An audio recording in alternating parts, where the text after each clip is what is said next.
Estamos ao vivo. Vou convidar a Carla, que hoje nós não temos muito o que perder em relação a tempo.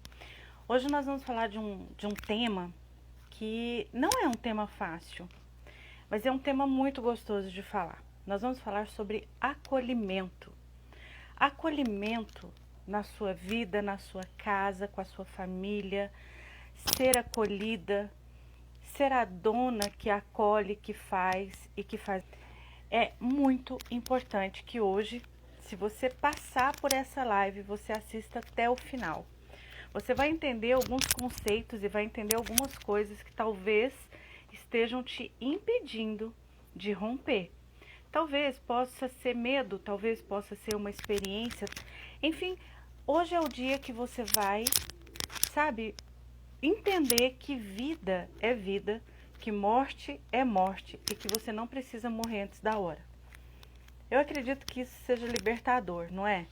Você saber que existe possibilidades e que existe principalmente a certeza de felicidade. Seja bem-vinda, como tá linda! Olá, bom dia, gratidão, muito obrigada pelo convite, estou muito satisfeita. É uma honra. Esse convite para mim, estou lisonjeada. Meu nome é Marjorie Barbosa, eu sou criadora do programa Eu e Minha Casa Organizada. E esse programa já tem 4 anos. Já temos dezenas de alunas e mentoradas. E agora temos também algumas clientes que são da constelação e do coaching. Nesses 4 anos, a vida que foi mais transformada, onde eu mais produzi vida, foi na minha vida. Eu tenho uma história, de experiência quase morte. Para quem já me acompanha há algum tempo, conhece, eu já tive... realmente eu já morri uma vez, eu tive a experiência de morte mesmo, e pela ressuscitação dos médicos e a misericórdia de Deus, eu voltei. E foi uma história, assim, muito difícil, não para mim, mas para minha família. Porque, assim, eles praticamente me perderam várias vezes, sabe? E até hoje, eu tenho um histórico de sequelas por conta dessas questões de enfermidade. Isso começou com 29 anos. Com 29 anos eu apenas virei o pé, Carla. Eu virei o pé e depois que eu virei o pé fiz a minha primeira cirurgia e houve um erro. E o médico pinçou o meu nervo. A chance disso acontecer é 1 para 1 milhão, né? Mas o nervo foi pinçado e ali causaram outros problemas e eu tive que fazer outras cirurgias. E isso gerou um câncer no nervo do meu pé. Então foi um tratamento de 10 anos. Foi assim, um nível de perda extremamente grande, porque acabou que minha carreira foi interrompida, eu já não podia ter filhos, então foi assim, uma frustração em cima de outras. Nesse tempo, o meu marido já era casado, praticamente viúvo. Sabe, casado de uma esposa morta? Só estava ali. Mas nesses 10 anos, devido a tratamento, devido a medicações, eu era um vegetal em cima de uma cama. Então, meu marido me dava banho, me dava comida, me levava para fora para tomar um sol, me trazia para dentro. E isso se arrastou até os meus 33, 34 anos. Quando finalmente, devido a algumas medicações e tratamentos, eu comecei a andar de muleta. Foram mais 2 anos de muleta. E esse processo todo, entre dores intensas, aquela falta de capacidade, eu não perdi a razão, não tive nenhuma assim, experiência extracorpórea, mas quem sofreu foi a minha família. Porque você mesmo, o paciente mesmo, você dorme, você está dopado de medicação, você está tão, como que eu vou dizer, engolido pela sua dor. E é uma dor que não é apenas você olhar e falar assim, levanta daí e reage. Sabe? É uma dor física, é uma dor que existe. E aquelas medicações, ao invés de te curar, elas vão te afundando ainda mais, te jogando num limbo de nada, te jogando num lugar onde você não tem condições mais de reagir, porque ela amortece. E literalmente você está morto-vivo. E isso foi se arrastando, até que agora, recentemente, eu tenho 48 anos hoje, então isso tem uns 6 anos mais ou menos, todo o meu corpo, no decorrer disso, foi respondendo. Então, né, as células, o sistema inteiro, ele responde ao que você está vivendo. Quando a gente fala, né, respira, toma água, a gente não está brincando com vocês. É a fisiologia do seu corpo. É o seu corpo que tem que reagir.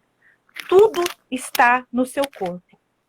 Então é muito fácil, talvez, você sentir uma tristeza por uma perda e se entupir de remédio.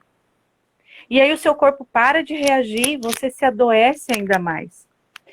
Por que que hoje o tema é acolhimento?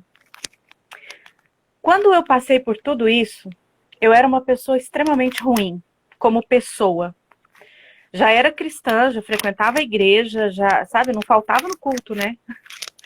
Mas eu era uma pessoa de alma ruim. Eu era uma pessoa extremamente egoísta, extremamente interesseira. E eu já era chefe do meu departamento quando eu adoeci. Para vocês terem uma ideia, eu era uma chefe tão boa que meu marido chegou no hospital, eu estava em coma, eu estava suja de urina, dos pés até o cabelo, porque ninguém tinha vontade de cuidar de mim. E parecia assim que as pessoas estavam mesmo se vingando do que eu tinha feito com elas, quanto chefe delas. Eu conto isso não é com tristeza, não. Eu conto isso porque, assim, eu tive a oportunidade, depois de levantar daquela cama, voltar a trabalhar e ser uma pessoa melhor. Sabe? Eu precisei ser paciente para ser uma enfermeira melhor. Eu precisei receber um cuidado para aprender que aquele paciente que estava ali, ele precisava de carinho muito além de uma injeção, uma medicação, uma sonda. Então, tudo é um processo que a nossa vida precisa. Às vezes a dor é tão grande que você esquece do para que tá passando aquilo. O que você pode aprender com aquilo? E se está demorando muito, o que você está resistindo tanto e ainda está passando? E aí você fala assim, nossa, Marjorie, que bom, né? Acabou tudo, você levantou e... Não é assim que a banda toca. A gente faz uma escolha, né? Todos os dias você tem escolhas. E eu fiz a escolha de morrer vivendo. Simples assim. Então, depois disso, eu não vou contar tudo, porque realmente uma live não daria. Mas depois disso, eu ainda tive outros processos de quase morte. Inclusive na frente da minha família. Das minhas filhas verem eu caindo. Aí eu, né, toda independente, né, peguei um ônibus e saí para pegar... Só fui pegar uns exames e eu tava bem. Passei mal dentro do ônibus, daí aquela correria, e leva para médico, e a vergonha, né, de você se sentir, uau, impotente, sabe? De você não poder fazer nada. Como que é a Marjorie hoje, Carla? Hoje, a Marjorie é uma pessoa que decidiu ser acolhida. Então, todo esse cuidado da minha família, todo esse carinho da minha família, toda essa dedicação da minha família, foi que me fez voltar para casa. Então, assim, como eu disse, eu não era uma pessoa nada boa, né, e egoísta. Então, eu trabalhava e eu achava que essa era a minha parte. Eu trabalhava, trazia dinheiro para casa e eu nem sequer em casa ficava. Eu trabalhava em 3 empregos.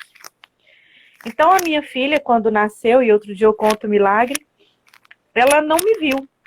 Eu chegava em casa, eu dava mamar, eu tirava o leite, deixava na geladeira e quem cuidava dela era meu marido. Quem viu a minha filha andar foi meu marido. Quem viu o dentinho sair foi meu marido. Porque o meu egoísmo era tanto que eu achava, e eu falava a frase que você fala, Carla. Eu não nasci para ser dona de casa, eu nasci para trabalhar fora, ter uma carreira e conquistar o mundo. Uma frase que eu sempre falei, e dessa eu não abri mão até hoje, foi o seguinte: tem pessoas que escrevem o que a gente lê. Eu nasci para escrever o que os outros vão ler. E eu nasci falando isso, e eu lia muito, muito, eu sou muito apaixonada por livros. E eu não fazia por onde, porque eu estava ocupada demais dentro do meu egoísmo e da minha soberba, de ser a melhor enfermeira, de ser a melhor estudante, de ser a melhor em tudo. E isso não incluía ser dona da minha casa. Entendo isso. Eu entendo exatamente. Agora você... isso. Aí um dia, eu muito doente, de cama, entrei num grupo de WhatsApp e a gente arrumava as coisas, né, da casa. Cada dia arrumava uma coisa e tirava foto e tal. Gente, a minha casa era um caos. Era muita sujeira, era muita bagunça, era... Quem tá dentro do programa tem um e-book lá com algumas fotos. E só não tem todas as fotos porque na época a gente não sabia que o programa seria o que é hoje, sabe? Senão eu teria realmente guardado as fotos para mostrar. Mas por aquelas fotos já dá para vocês verem o quanto eu era, sabe, porca, relaxada, egoísta e realmente uma pessoa muito ruim. E eu quero salientar que, assim, eu achava que eu era boa. Eu achava que eu tinha razão, que eu fazia o meu melhor com aquilo que eu era. E isso, hoje, né, depois que eu passei pela constelação, depois que a gente passa por uma série de situações de desenvolvimento, hoje eu percebo assim que a culpa não foi minha. Tudo bem, era responsabilidade minha na época, mas eu fazia o que eu achava que estava certo. Dentro daquela ignorância toda, dentro daquela, sabe, daquela situação, era o que eu achava que era o melhor, tanto para mim como para minha família. Então, quando hoje chega uma pessoa e fala para mim assim, Marjorie, eu não posso, eu não sei, eu não consigo, eu olho bem, eu falo assim, eu entendo perfeitamente o que você está falando. Ai, que bom. Porque eu sei o que é, eu sei o que é isso. Você faz o seu melhor. O que te impede de fazer ainda mais é porque você ainda não tinha como fazer, você não sabia como fazer. Não fazia sentido. Qual o sentido, de verdade, qual o sentido de arrumar a cama todo dia se você vai voltar e vai deitar nela? Eu não via sentido nisso, gente. Eu falava, que trabalho mais inútil. Mas eu não vou lá empoleirar de novo daqui a pouco. Eu não tinha aquele prazer, sabe, que hoje eu tenho. Então, quando a gente fala de acolhimento, e hoje é o que eu passo para as donas, né? É você entender que você pode ganhar o mundo lá fora. Você pode ser uma terapeuta de sucesso, uma enfermeira de sucesso, uma empresária, uma empreendedora que ganha muito dinheiro. Mas se acontecer alguma coisa com você, você não passa de uma ex-funcionária em qualquer lugar. Exatamente. Você não passa de um número no cartão. Mas na sua casa, não. Na sua casa, você é a pessoa mais importante do mundo. E sabe o que a gente faz? Sem querer. Isso não é de propósito, não é uma coisa consciente. A gente maltrata as únicas pessoas que importam. A gente pega ali, né? Eu sempre falo assim, ouve o que seu marido está dizendo, ouve o que seus filhos estão dizendo. Por quê? É eles que vão te dar o feedback de quanto você está errando, de quanto você está acertando, né? Hoje, no nosso programa, nós temos a parte de terapias, nós temos a parte do coaching. Mas essa parte é só para te mostrar onde você está e onde realmente você quer chegar. E é muito interessante o quanto dói ser acolhido pelo marido. Porque você vê hoje nos casamentos, não é acolhimento. É um contra o outro. É um tentando disputar com o outro o poder pelo filho, o poder por quem manda. Só que, de novo, na hora que você está doente E se você morrer, é a sua família que vai sentir falta de você, não é seu trabalho. Não são seus clientes. Elas vão sentir sim, claro. Mas elas vão sentir e vai passar. Não vai ficar um buraco na vida delas. Agora, sua família, quando você volta para casa com consciência, quando você começa a dar um passinho ali de cada vez, e é um passinho não em direção a só o seu sonho, mas ao sonho de todos. Aí você começa a andar para frente e acolher a sua família tanto quanto eles precisam. Acolher agora inverte, porque agora você não está preocupado com o que vão te dar, mas com o que você pode dar. E sai aquele sentimento de, poxa, eu sou escrava dessa casa, tudo eu, só eu, sim. Sabe? A melhor coisa do mundo é quando seu filho volta para casa. E a história da Carla, que ela vai começar a falar daqui a pouco, vai retratar bem isso. Eu me emocionei muito, muito, muito com a primeira foto que você colocou, mas eu não vou dar spoiler.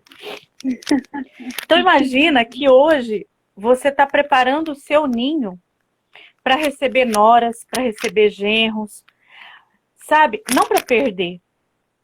Eu vejo muita gente falando assim, nossa, a síndrome do ninho vazio. Mas o que fez essa família não querer voltar? O que faz esses filhos quererem tanto voar para tão longe e nunca ter tempo de voltar? Nunca querer estar perto. Isso se chama você hoje construir memória e construir acolhimento dentro da sua casa. Construir aquela questão das pessoas quererem estar perto de você. E muitas das vezes, de novo, o nosso egoísmo afasta. Porque é uma necessidade tão grande, né, de ter as nossas questões assim atendidas, que você esquece de transbordar na vida do outro. Como que tá a Marjorie hoje? A Marjorie hoje está curada, renovada, restaurada? Não. A Marjorie essa noite passou tão mal. Passou tão mal. Tão mal. A Marjorie hoje, quando tem muita dor, o marido já fica preocupado que ela vai convulsionar. Eu ainda não posso sair sozinha. Eu tenho essa limitação. Já há algum tempo eu não dirijo. Tenho essa limitação. E eu tive uma síndrome do pânico extremamente grande o ano passado. E aí eu já não queria ir nem no portão, de medo. Como eu sou tia de salinha, então eu trabalho com crianças, eu não queria ir para a igreja, porque imagina se eu passasse mal na frente daquelas crianças. Aquelas crianças iam ficar muito assustadas, né? Então, quando eu fui constelada, foi quando eu fui curada da síndrome do pânico. E tudo, gente, tudo faz parte de um sistema, faz parte de uma ordem. E agora eu vou te contar uma coisa, Carla, que você vai ficar assim, de boca aberta, eu acredito. Quando eu fui constelada, eu descobri que porque minha avó morreu com 45, 46 anos, e ela era minha heroína, era a pessoa mais importante da face da terra, tanto que assim, eu segui os passos dela, né, em tudo. Eu era enfermeira porque ela era enfermeira e eu sou apaixonada nisso. Eu era cuidadora de mulheres porque ela era cuidadora de mulheres. Eu faço costura porque ela era costureira. Eu só não sou cabeleireira. Isso foi mais do que eu pude suportar e eu não quis. Mas, assim, ela era tudo, sabe? E literalmente era uma pessoa que eu idolatrava. E ela se atreveu a morrer e me deixar ali com 10 anos. 10 para 11 anos. Eu não perdoava ela por isso. Você vê o nível né, que nós temos quando a gente conversa e é constelado, quando a gente conversa mesmo e leva a sério um processo, a gente descobre coisas que a gente fala assim, gente, que absurdo, né? Você acha? Ela não teve culpa de morrer, ela morreu porque ela morreu, né? Ela teve câncer, bem que ela lutou contra isso, mas... E nisso que aconteceu tudo isso, eu descobri o quê? Quando eu cheguei aos 35 anos, eu não achava que eu era digna de viver, porque afinal de contas a minha heroína tinha morrido muito cedo. Uhum. Isso. E aí eu achei que eu não podia chegar nos 40. Porque se ela chegou nos 45, se eu chegasse aos 40, seria quase que um desrespeito. Entendi. E é lógico, gente, isso não é uma coisa consciente. Isso é uma coisa que quando você vai... quando você vai tratando, quando você vai cuidando, é que você vai descobrindo o porquê de algumas atitudes que você tem hoje, de alguns sabotadores que você permite hoje na sua vida. E eu precisei, infelizmente, eu não conhecia antes. Então, por que hoje eu coloquei a constelação dentro do programa? Hoje o programa, ele tem, além de organização das coisas da casa, eu quero uma dona organizada dentro dessa casa. E talvez sejam coisas que você não se lembra, talvez sejam coisas que você realmente precisa cavar para descobrir o que está acontecendo. Se hoje as mulheres da nossa geração não começarem a investir em, sabe, destralhar, aí é um declutter nosso, né? Nossa, o declutter, se a gente não começar... o declutter é tudo. Amei o declutter. Se você não faz o declutter e se você não tira todas essas tralhas de dentro de você, você pode até ter uma casa arrumada, com uma dona frustrada lá dentro, com uma dona triste lá dentro, com uma dona doente lá dentro.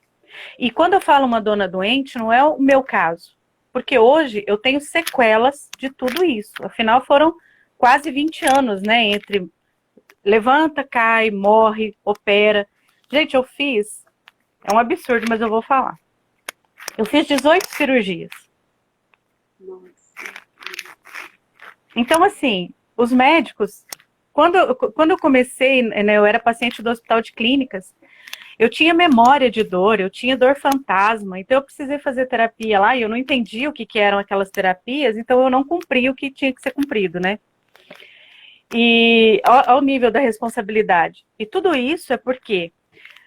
Porque a gente não pode fazer o que a gente não entende e a gente não tem resultado enquanto a gente não vê o sentido daquilo na nossa vida.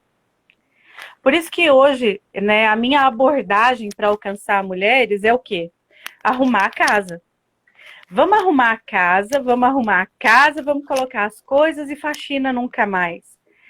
Essa é uma abordagem, mas quando a mulher chega em mim, que a gente faz, né, aquele DDD, ela vai descobrir que a casa é o de menos. Que a casa é só um reflexo daquilo que ela está sentindo. Então, as meninas falam assim, nossa, Marjorie, eu me senti agora pescada. Eu falo assim, sim, essa é a intenção. Quanto mais eu conseguir te alcançar, mais eu consigo produzir vida na minha vida através da sua vida. Então, eu pus um propósito. A Carla até perguntou, né? Qual é o que significa 11-11 da live? É um propósito. Jeremias. É um propósito da gente poder conversar e falar sobre vida. Né? E quando a gente fala sobre vida e acolhimento na vida, a gente não pode deixar de pensar nas perdas. Porque a gente também se adoece quando a gente tem perdas. Que foi o caso da minha família. Apesar de eu estar viva, né, não ter sido feito um funeral, minhas filhas e a minha família, elas passaram por muitas perdas comigo. E aconteceu várias vezes, assim, eu tenho, para vocês terem uma ideia, o meu coração simplesmente acha que pode bater na velocidade que ele quer, né? E aí, de vez em quando, ele vai diminuindo, me dá aquele sono, porque a pressão cai, e eu deito, né? E aí a médica falou assim, não, vamos colocar marca-passo. Falei, não vou fazer mais cirurgia nenhuma, não vou colocar marca-passo. Uma pessoa que Deus já ressuscitou não vai morrer antes da hora. Não sou peru, né, para morrer antes da hora, né? Não, só peru morre na véspera do Natal, né? Não sou peru, não vou colocar. E é claro, né, eu me cuido, faço outras coisas, né? Mas o marca-passo eu não quis colocar. Então, cada vez que à tarde, quando tá muito quente, me dá aquele sono assim, e eu vou deitando, meu marido já fica assim. Porque a médica falou assim, olha, o que vai acontecer é o seguinte, você vai ter um sono, você vai deitar e não vai acordar mais. Simples assim. Eu falei, nossa, se for assim, tá ótimo, né? Você dormir você morrer sem dor, sem sofrimento, sem hospital, Tá isso ótimo é nada. A presente gente de Deus. você, Marjorie, por favor. Não, Você mas eu falo assim, vai foi uma ser. pedra Não, preciosa mas vai que ser. apareceu no meu caminho. Mas eu falo assim, mas isso vai ser na hora certa, no dia certo, depois de ter cumprido um propósito. Não vai ser nem antes nem depois. E aí, Você está se despertando mas o que que eu agora. pensei? Mas o que que eu pensei nos últimos 4 anos? Eu preciso deixar um legado, né? Então, o programa, ele gravado, ele já é riquíssimo, ele já te dá um norte. Mas o programa em si, ele ainda não é suficiente. Porque precisa dos nossos encontros, precisa da gente estar junto, precisa das nossas conversas. Então, hoje, qual que é o meu propósito? Essas lives têm que ficar todas gravadas, porque todo mundo pode ouvir e entender que precisa de acolhimento. Para ser acolhido, precisa aprender, e para acolher, precisa sentir. Ou seja, você nunca vai deixar de ser egoísta, nunca vai deixar de olhar só para o seu umbigo, se você não passar pelos problemas que você está passando. São eles que te levam a ser forte e fazer o que você faz. Então, às vezes, a gente fica com tanta raiva, né? Do fulano que fez isso, do fulano que fez aquilo. Não, gente, aquele fulano, seja independente do que ele fez, ele foi instrumento para te fortalecer e te deixar mais forte do que você poderia ser. Então, sim, nós temos que morrer, porque todos os dias nós estamos, né, caminhando para o único destino certo, que é a morte. Nós temos que viver cada dia como se fosse o último, e nesse dia fazer o que for impossível para alcançar mais pessoas e transbordar na vida delas. E isso é tão sério, Carla, tão sério. Isso é tão sério que eu vou passar a palavra para a Carla e vocês vão entender do que eu tô falando. Gente, me desculpe, eu me emociono mesmo, porque só Deus sabe. Hoje, né, quando a gente vê na internet, a gente sempre fala isso. Não aplaude o palco das pessoas, né? Conheça os bastidores para você seguir essa pessoa. E hoje, né, como terapeuta, como coaching, eu consigo tirar mulheres de lugares assim muito escuros. Mas tem um lugar que só quem passou vai conseguir. E a Carla passou por isso. Então, talvez toda essa tristeza, todo esse desânimo, toda essa angústia de alma que te impede de fazer o mínimo necessário, inclusive sonhar. Gente, as pessoas, por dor, por perdas, deixaram de sonhar. E aqui entra o trabalho da Carla também. Acolher quando você não tem mais nada. Acolher quando parece que você perdeu o seu chão. Acolher quando você olha e fala assim, não tenho mais forças. Carla, eu vou passar para você, porque você sabe bem o que seria se você... Eu fico imaginando, né, quanto meu marido e minha família teriam sido acolhidos se tivessem te conhecido naquela época. Quanto teria sido menos doloroso, né, para eles terem uma pessoa como você dando suporte. Imagina, e uma coisa que eu falo em todas as lives, é muito, muito difícil caminhar sozinho. A gente precisa de ajuda. Todo mundo precisa de ajuda.